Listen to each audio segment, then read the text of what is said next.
Hey, good morning. This is Coach Gary, and Coach Gary is a person that teaches people how to market themselves, brand themselves, and market themselves, and be successful online. And most of the clients that I have are in the direct sales industry. This morning, I want to introduce you to Carrie Hudson. She's a real go-getter. I met her. She's a very sharp lady. She wants to go to the top of the comp plan. And this morning, we're going to do a get started session for network marketers and how to get started and do it properly where the steps that we take are successful. So I want to introduce you to Carrie. Carrie, good morning. How are you this morning? Good morning. I'm actually doing wonderful, so thank you for asking.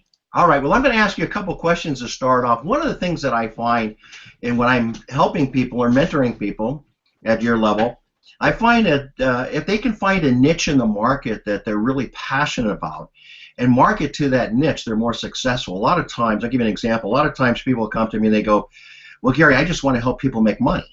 Well, that's true, everybody does, but the reality of that is that unless they have a specific market that they can target and that they're passionate about, then that's just something that they're talking about that's like in the wind. So we want to be specific with you. Now, you shared with me that you have a real passion in your heart to a specific market. Could you share that with the audience, what that is? Well, one leads to another, but it started with my daughter Addison, who has a very rare genetic disorder, and so she's had a lot of struggles, and I've just had to, be there for her, and there's so many families really that are struggling, and I have to help, and but then it leads really to nonprofits because we have had several nonprofits that we have utilized that have given Addison things that she wouldn't have otherwise if it weren't for these nonprofits. So they need funding, and I really feel like I can help them get what they need to help families like myself. So really, special needs leading to nonprofits, that's really my niche. That's wonderful. That's great. And when you have a niche like that and you're that passionate about it because you're so close to it, makes all the difference in the world. So if we put a plan together today, would that plan be something that we can help those people or help those organizations to achieve some type of financial support or so either creating entrepreneurialism within the people that work for those organizations? Would that be something that you'd be interested in doing? Absolutely. Okay, all right. I just want to work with you on that first. Carrie, what I usually start out with is to work with you on your personal goals, your financial goals. I know people come into network marketing and relationship marketing, and let me define that before we go on and talk about the goals. But, network marketing is nothing more than referring people to a particular product or a service, and they do it what we call word of mouth. Relationship marketing is usually sharing it with people either you know or you don't know about something that can help them or benefit them. What I teach people to do is be what I call a solutions provider. That means I want to help you to understand that when you create a relationship of know, like, and trust, that you can find out what people really are going through and what their needs are and what their challenges are, and be able to talk to them from the heart and express to them what, and relate to them what your needs and challenges are, and as a basis of that, that you can create a relationship where people will say, Carrie, I want to know more about what you're offering or what you're doing. Does that make sense? We want to really get to the heart of things with people. Okay, very, very important there. All right, so when we talk about looking at your financial goals, it's very important to understand that one of the greatest benefits of our industry in this relationship marketing is that we can achieve financial independence. But a lot of people have the misconception that financial independence is you have to create massive assets and create massive wealth. Carrie, that's not true. On my radio show in San Francisco, I had Robert Kiyosaki as a guest, and I asked Robert this one question. I said, Robert, what does it take to be free financially? And to my surprise, it was very simple. He said, Gary, it's not what you think. It's not masking wealth. It's all about creating enough passive and residual income, I call it recurring income, to cover your monthly obligations. He said there are some people that live as low as $5,000. If they can just achieve that one goal of $5,000, in some cases it could be $2,500 a month, they can be free financially. Well, when he first told me that, Carrie, it did, my heart was like, my gosh, can that be real? Can you be free financially by just making enough passive and residual income. And what we're referring to is the type of income that this industry offers. So in relationship marketing, there's a dynamic here that I want to really lay the foundation to before we get into this. But the foundation here in relationship marketing is this. The difference between a brick and mortar business and a network marketing business is all of the services are done by a company. We're still providing a service either through products or a service to people in exchange for a commission that a company will pay us. But we don't have the issues of buying that company, paying rent, building a manufacturing facilities, and all the things that you do, and pay large amounts of money to advertise and through distribution to get the product to the masses. People don't realize that 50 to 80% of all costs is in manufacturing and distribution. So we cut all that out, and we actually pay our people to do that. And the beautiful thing about it, there's no risk in our industry to do that. But you have to develop certain skills, and you have to set certain goals. So I'm going to talk to you about these goals. I teach people that our first goal should be to create financial independence, whatever it is for you. And financial independence, again, is just covering your monthly obligations. So you write that down. You know what your budget is. You know what your costs are monthly. And our first goal is to get you there. Okay. Now, the other goal I try to teach people to make them financially aware is what kind of lifestyle, and we're going to do a conversation now, what kind of lifestyle do you aspire to? So I'm going to give you 3 instances. There's people that come to network marketing to have a better lifestyle. They want to be financially free. They want a better lifestyle. They want to enjoy life. They want to travel more, live in bigger homes, drive bigger cars, put more money away, have more fun. That's a lifestyle decision. There are people that come to network marketing because they're burned out on what they do. They're tired of the corporate life. They're tired of their jobs, or maybe their brick and mortar business, and they just want to change in their life. So people come to create lifestyle. Other people come because they burned out and they want to change. Other people come just to get the burden of finances. They're in debt, they're having problems financially, and they're just struggling, and they just want to take care of that. So if I had to ask you this question, Carrie, why would you be doing network marketing? What is it to you that you want to achieve? Truthfully, I'm blessed. I have a home, I have a car, I have a wonderful family. I have more than most, but what I don't have is I don't have enough income where I can give, where I can help others and make a difference. So truthfully, do I want the residual income to cover my expenses? Sure. But could I live now without that? I could, but I need to know going forward that I have that income and that I can help others. So I give $50 every single month to a charity. That's not enough for me. I don't want to give $50 every month. I want to give as much money as I possibly can. And that really is my goal. I don't know if that sounds, crazy, but I have seen the money that can be made in this industry, and I've seen what it can do for people, and I want to take part in that and help others. All right. So, Carrie, let me ask you this.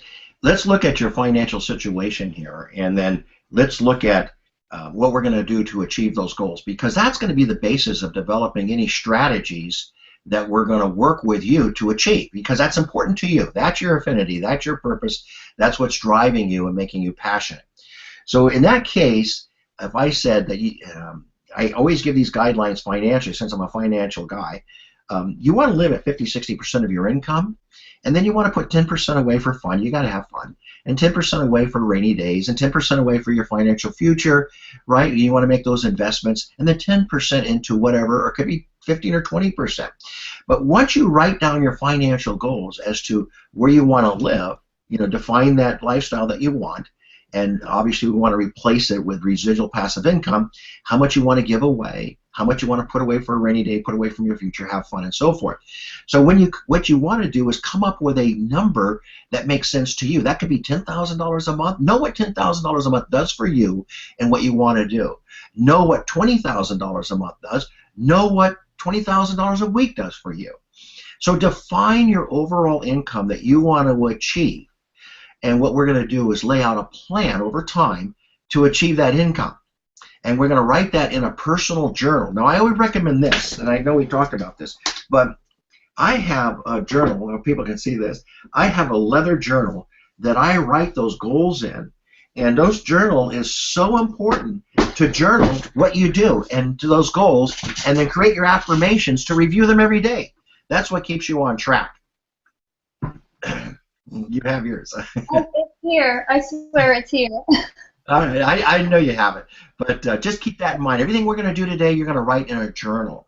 And once you write in a journal, it's like writing it into your heart. Does that mean?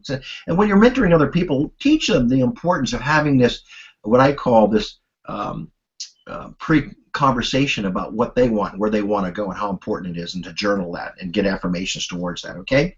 All right. So with that being said, I'm going to take you online, and we're going to share this screen. I'm just going to talk to you from behind the screen, and we're going to talk about how to build your belief systems in the industry, and also the 7 skill sets that are absolutely required to master the industry.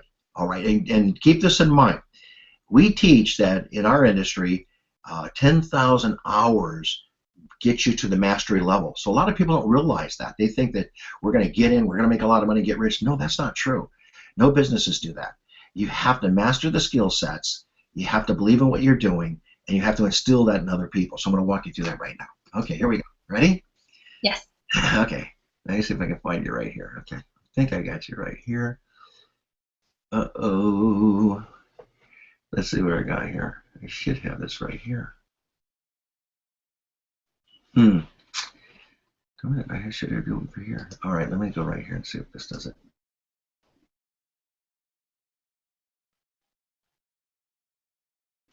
Hold on a minute.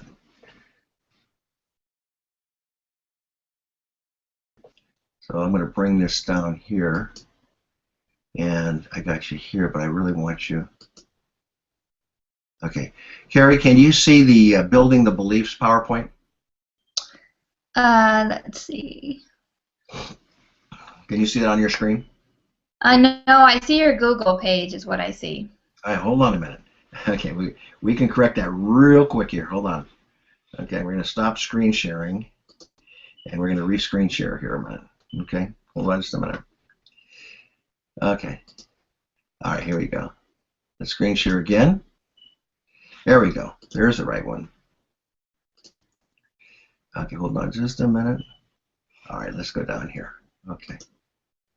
Okay, can you see the screen now? Yes. All right. Let's start with talking about your belief systems. Now, I have mentored some very high income earners in this industry, people that have made millions and millions of dollars. And so what I'm going to talk to you about is the basis of strength and knowledge and belief and confidence. And so the first thing we want to do is you want to look at this on a scale of 1 to 10 and rate yourself as to your understanding and belief in the industry. Now, on a scale of 1 to 10, the reason you want to do this is we want to find out where we have to work on your bridge of belief and confidence to make sure that you have the confidence and belief to do the actions that it requires to be successful. Do you believe in this industry? On a scale of 1 to 10, if you don't mind, let's rate that live right now on this video. What would you say your belief systems are in the industry? 10. Okay. Now I'm going to ask you another question. Are you familiar with the year that this industry started, what company it was, the 1972 lawsuit with Amway and the 4 rulings that came out of the Federal Trade Commission lawsuit that established this as a legitimate company, a legitimate industry, excuse me, and not a pyramid or a Ponzi scheme? Yes. Okay. And when you bring people into the business, it's very important to test their knowledge and the history of the industry. And I put here basically, if you can look on here, a YouTube of a friend of mine who made $20 million in 20 years, who did a beautiful training on the history of the industry. So you can watch that, anybody that's watching this. Okay. The other thing people need to really get in alignment with is their company. And they got to feel very strong that they're in the right company, the right ownership, the right environment. All of that's very important. Their belief systems are high. Their enthusiasm and excitement's high. On a scale of 1 to 10, on the companies that you're working with, what is your belief system? 10. Honestly, I wouldn't get into a company if I didn't feel it was a 10. Very, very, very important. Good. Well, you got the first two really going for you. All right. Do you believe in the product or services of your company on a scale of 1 to 10? Yes, because I use all of them. You do. All right. So I bet you're going to tell me that's a 10, right? All right. So, all right. But you know, when you get into helping people and you're wondering why they're struggling, this little self-evaluation is very powerful to help them because you know where you have to work. Okay, do you believe in their compensation plan? Do you feel it's one that's fair? Do you feel it's something that you could achieve easily? How do you feel about their compensation plan? You know, I want to give this one a 10, but to be honest, when I got into this industry, I didn't learn compensation plans. So I don't really have the knowledge to rate compensation plans. Have I made money on the compensation plan? Definitely. But that's an area I'd like to work on. All right, so what we're going to do then is, you know, as far as working with you and coaching with you, is that we need to look at your compensation plan and understand all the aspects of the compensation plan. Now, the reason that's important is because if you're really promoting the opportunity, the understanding of the compensation as far as planning goes, then how do you plan if somebody needs to make $2,500 or $5,000 a month, then we got to chunk that and break that down into the activities that they need. All right, so number 5, we'll work on that. So compensation plan, I would say that you want to rate that somewhere between 5 and 7. All right, do you believe, okay, do you believe you as a network marketing professional? What are your belief systems there? Honestly, I really do. It's a 10. I know that this industry is for me. All right, great. Okay, so you're committed to the industry, you have strong belief systems. That's the first thing you look for is the belief systems and the people that you're going to mentor because you need to help them in those areas. If people aren't 8 and 10 in each one of these sections, then you got to work with them until they get their belief systems to that. Otherwise, you're going to find that the activities will not be there. And just remember that you're dealing with a lot of fear. And if you're dealing with fear, which stops most people to succeed because they lack the knowledge in these areas. Okay, so we're going to keep that in mind. All right, now there's 7 really traits here or skills that we tell you you can use online and offline. Obviously, you know that my expertise is in the area of social media marketing and online marketing, but the same rules apply whether you're doing a cold market, whether you're doing a local market. That's the market where you go to meetup groups and business groups and different associations that you belong to, or you're doing the online market. Either one works, okay, or a combination of that. All right, so number 1 is building your candidate list. On a scale of 1 to 10, how good at you are adding new people to contact on your list every day, every week, every month? How would you rate yourself? Well, how would you rate me? Because I have a goal of adding 3 people per day, and I meet that 80% of the time. Okay, so you're adding 3 new contacts a day, 80% of the time. Okay, so that's that's 90 people a month, and at 80% of that's about 70 people a month. Now our industry ratio, we're going to look at that, says that you usually 1 out of 5. So for every 10 people, industry ratio. Now the ones that have mastered it at the mastery level usually are 3 or 4 out of 10. The ones that are average, 1 or 2 out of 10. So just want to give you some guidelines here. So we might want to work on mastering how to build that candidate list and review what you're doing in the activities. Have you developed a list? Are you, have you gone back to your high school and college friends and contacted them? Are you connecting on LinkedIn? Are you connecting on Facebook and Twitter or whatever platforms you're using? Google Plus? Okay, so all of those things are important to figure out how you're connecting with people. And are you connecting with the right people that are looking either for a product or a service? So just remember, as you target your market, you got to be connecting to the right people, bringing the right message to the right people in the right time is very important. So we'll work on that. Okay. Now, 2, the art of inviting.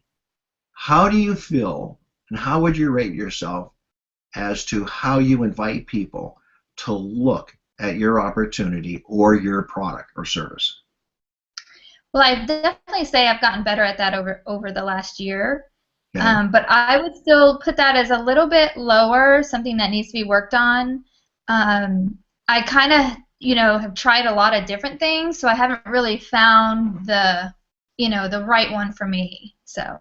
Okay, so you feel, do you feel fear? Do you feel uncomfortable? Do you feel that you don't have the right words to say at the right time? What is it that you feel?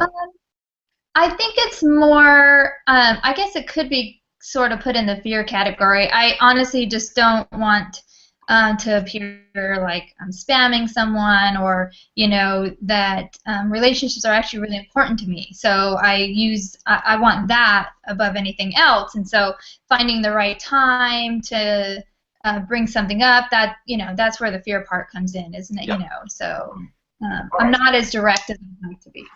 All right, well, we'll work on that. 80% of the time, let me just give you some numbers. 80% of the time when you're connecting with people should be you listening, getting people to talk to you about them. That's the most important thing.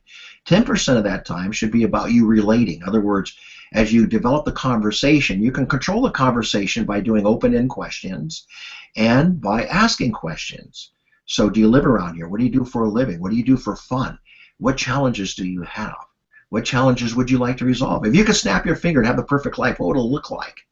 Are you paid what you're worth? All of those are kind of transitional questions, but all of those type of questions really come with practice, and then it becomes very, very easy. Now, once you establish those questions, then 10% is relating. The reason I'm doing that is I want to work with, some nonprofit organizations. Here's the reason why. I want fulfillment. I want to have time and freedom. And what would it be for you? You see? Now, in engaging in a conversation like that, and asking those questions and spending 80% of your time listening, what you're doing by relating and questioning is you're connecting. So the last 10% of that, so 80-10-10, is you're connecting. And those connections is where the power comes from. That's the strength of that relationship, is connecting with people on a common basis. So we'll work on that as well. Okay, number 4 is follow-up. How do you rate yourself on follow-up? Well, I'm actually pretty good at it. So I didn't used to be. That was a skill that took some work and some time doing. Honestly, at this point, I do use several programs that help me tremendously. So I really think my follow-up is pretty good. All right. Okay. When you're in your follow-up, so once you connect with somebody and you have a conversation with them, do you lead them to a website? Do you lead them to a link? Do you lead them in a further meeting for more information, more time for them to evaluate what you're talking about? How do you move them from one point to the next point so that they can get more information, so they can be seated in it and learn more? So what is your method to do that? Well, it's definitely once they show interest, they do get to the website as quickly as possible, and then invited to my newsletter, and that's one of the ways I can keep up with them, or create that appointment to meet with them if that's possible, even with Skype or Google, and get in front of them personally so they can see my passion and really what why I'm doing what I'm doing, and that sort of thing, and then taking them through the steps after that to get started. Okay, so it sounds like you're doing pretty good there. Maybe we want to look at it and tighten it up a little bit from what I'm hearing, but it sounds like you're doing a very good job there. So let's look at that a little bit. What is your technique for following up, and are you keeping a good tracking system, and are you recording the conversations, right? And are you giving them the next appointment, the next step? All right. Number 5 is close. Do you have a solid close to help people make that decision? No. That's where a lot of people, Carrie, really fall down. They get good at inviting people. They get good at building their candidate list, inviting people, presenting the business to them, and then following up, and then but they can't close them. So we can work on that. Some tips on closing are, if what you're doing now going to get you to where you want to go, and sometimes it's just asking those type of questions. Well, do you want to change that? Are you stuck where you're at? Do you feel that this is what will get you, to where you want to go? Is it your fulfillment in your life? And when you start asking those right questions, again, it's all about asking questions, letting people talk to you. It's not about selling. It's about caring and understanding. So in the right closing techniques is they're going to talk to you. Are you ready to get going? if I can help you solve those issues and those problems, if I can help you do that, would you be able to start? And when can you start? How much money would you like to make? How much time would you give me? When can we start? So that's type of how you develop your closes there. Water. Sometimes I ask them on a scale of 1 to 10. Again, I'm not going to get deep with you. I just want to do an overview today. But on a scale of 1 to 10, what is your interest level to get going at this point? Is there any reason why you wouldn't get going? And you isolate that. And then you have those discussions in that area. So that's a skill that we're going to master. We're going to spend a lot of time on closing. Not very many books are written on closing, yet it's one of the most important skills that you can learn, okay, to be effective, and also to keep high retention in your business. So that's a lot of that area alone we're going to really work hard on. Okay, getting them started right. How do you feel about getting people started correctly in the business and getting them in the right goals, the right skills, and so forth? How do you feel about that? Are you doing that correctly? I would say for the most part, yes. Again, it's sort of like the same thing. Once I do get them in, I take them to this is the getting started link with some videos. Tell me what participation level you want. But I do kind of feel I fall short in a little bit, just like on the close. I'm like a little unsure of, I don't want to seem too aggressive, or so I would say that definitely I have a system in place, but it's something I can definitely see I need some work on. All right, so getting people started correctly and teaching them everything that you know is very, very important. Okay, build for events. Do you schedule your events ahead of time and start promoting those events and showing people the purpose and reason that they should be attending those events? Yes. Okay. And do you feel that you get the number of people to those events that should be at those events? Not. I would like to do much better in that. Mm-hmm. Okay. All right. Then it's sort of like I feel like I don't want to overstep my bounds or like pushy to get them there, but so I have to kind of, where's that disconnect there? But what if I could use some work? That the value of your income for every person you get to an event is worth $1,000. Would that change how you would promote your events? I don't know. I mean, that's pretty good, isn't it? You got 100 people there, and that's $1,000. That's $100,000. I mean, Right. So the reality of that, it's true. It's really true. So keep that ratio in mind for the people getting $1,000 for the events. Okay, I think we've covered this. I think this is very, very important that we go through this. Let me get you back on the screen here, and we'll stop sharing, and I'll bring you back up here. Good. Okay. All right. So I think it's very, very, very important that, and tell me what you think, that we bring people in and understand where their beliefs are, understand where their skills are, and make that part of the program in developing people, as opposed to just putting them into a system and saying, hey, go make money. What do you think? I mean, that's what I want to do more than what I'm doing now. So. Okay. All right. So do you see the value of what we did today? Yes. It really kind of like really gets you to self-analyze it and get you more, more purposed and more effective with your skill sets, that you can help other people in their skill sets, and that way you're going to build a successful team. Now, let me ask you this question. Do you feel that you have the right mentorship where you're at before I came into the picture? To someone to guide you through this, direct you through this? Well, yes, I'm going to say yes, because my sponsor and my sponsor's sponsor are truly amazing, and they have provided everything that anyone needs. If you want the training, it's there.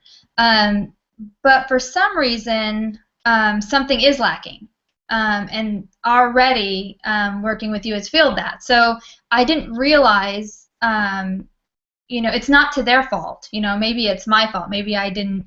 But they're mentoring hundreds of thousands of people right now, all at the same time. So they're kind of creating things for everybody, which is great. But I'm at a point now where that personal, maybe I need a little more personal, help, coaching. Let me share this with you. And thank you. I know that was a tough question, and I didn't mean to implicate anybody. But the reality of it is true, and we teach this all the time, that mentorship is one of the most important aspects to finding success. Find somebody that's been successful, that can document that success, and work directly with them. Why is that important? Well, first of all, you can't work with everybody, and we can develop the systems for everybody, but there's always a few people that are what we call our prize students. Those usually become the leaders in your business. And in this industry, it only takes 2 or 3 people to lock arms and to run with and to have accountability. So if you have a mentor that's going to help you go up the ladder like that, and that mentor's there for you when you're not doing so good, and you have the accountability, then what happens is you've got someone, it's almost like your priest, you got someone that you can turn to and talk to at a time where things aren't going so well, and then get you through the struggles, and maybe sometimes the belief gets a little low or discouragement sets in, and they can get you back on. One of your prize people quits. That's just life. So that's why a mentor is so valuable and so good. So I'm going to ask you another question. We'll wrap this up. I hope this is helping you to have this kind of mentorship to get you going in the right direction. The next step would be to actually put together a strategy, a plan for you with some financial goals, some activities, a plan of action, and then do it in an area that you feel comfortable with or you want to expand in. All right, so we'll talk about how are you doing LinkedIn, how are you doing Facebook, how are you doing Twitter, whatever the platforms are. Because I think you should have, and it's up to you, but I think you should have some social media in your platform to grow your business. I think that's very, very important today, because if people don't work online for their business, and a lot of people can't go to all the meetings, and a lot of people just can't spend all that time. So time right now is one of the hardest things I'm finding in this market, where people have to work 2 or 3 jobs to find. And social media allows them to take time without getting in the car, spending a whole evening, and be just as effective, because we can do Google Hangouts like we're doing today and still build a team and pull people in on Google Hangouts where you can have 10 people on video. It's really amazing today. It's like bringing your living room to, we met each other online, I love it. Yeah, so that's it. All right, so on a scale of 10, what we covered today, how would you rate that, and what are you taking away from this, and how is it helping you? You asked some tough questions. No, I thought on a scale of 10, I want to give 8 to 10. Can I say 8 to 10? Yeah, absolutely. I do analyze myself, and I do, but not to this extent. I kind of just go out with a lot of passion, and hope that's going to get me there, and it has to some extent. But I really need to sit down and get those skills. It's been told to me before, right? So that's not something new, but I always just hear it and go, okay, skills, great, do this training, great. And then I just still go out with passion. So I can see now that, that's taken me so far, and now I need to focus, on the skills. Okay. So you feel the importance of the skill sets and the knowledge. Okay. All right. So I would like to, if you will allow me, I'd like to take another session with you, and I want to take you online, and I'm going to give you some of my teachings. I want to start you with LinkedIn, then take you to Facebook, and I want to give you some social media background, so you know how to basically recruit or build relationships, and I call it recruiting, online, and build an online business. And the reason is that you can build it locally, nationally, and internationally, which really broadens the whole horizon of finding people. You're not just limited to your warm market list. You're not limited to your local events, but you're opening up a whole new, with masses and masses of people, and out of that will come leaders. And it's always fun when you find these people, that are really fired up and excited and understand, want to learn the industry and want to learn these skills, and you're able to teach them this, and then you become that person of attraction and that mentor and that teacher. So whatever you learn, you give back, and it's a beautiful thing, and you'll find the leaders that will get you up the ladder a lot quicker, a lot faster. So I'm going to give you this. I think that you're a 7-digit income earner. I really believe in you. I think, seriously, I really think that you could take this to the top of the line, and I think you could help millions and millions of people with your desire, learning your skills, doing your plan, and being consistent at it. And I think you've got that calling on you to do that. And so I'm going to be there to support you and help you. And I think anybody that gets involved with you, Carrie, would be very blessed and very lucky. I think they're going to get a top. I'm telling you, you're an industry leader, and I think that people that come with you are going to get that teaching from you because you're serious about it. And I think it's going to make a difference in a lot of those people's lives. So just remember, just look for the people and profile the people that are serious, that want to learn, that want to change, that are willing to listen to you, willing to learn from you, and profile those people and get those people around you in your inner circle. And you'll find that 7-digit income. That little tip right there is the biggest tip I can give you. Find the people that want it bad enough. You know, I asked this friend of mine who made $20 million in the industry, and I was just so beat up one time, and I said, hey, Randy, what does it take to get to that 7-digit income? And he just said, Gary, you got to find 3 people that want it more than you. And I'm going to leave you with that, okay? All right. I'm going to stop the broadcast. Stick around, we'll chat. Okay, hold on.